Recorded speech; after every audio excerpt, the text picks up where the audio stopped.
Hello everyone, today we have unboxing for the Ryobi 1.5 lithium battery with charger.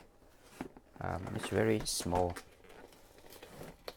volume battery, but it's good for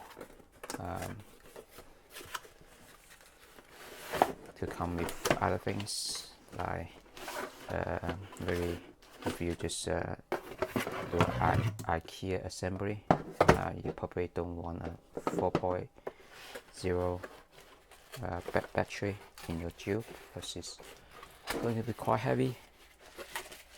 So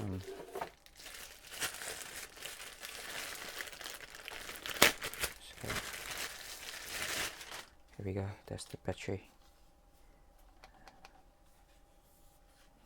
Pretty tiny, pretty light,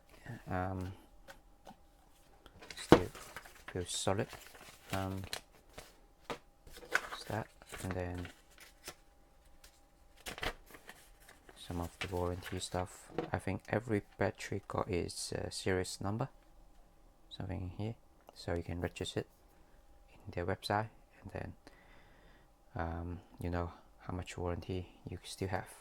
That's why I usually do. Yeah, cool.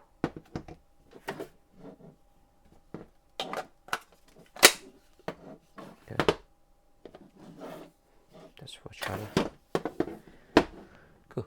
Thanks for watching.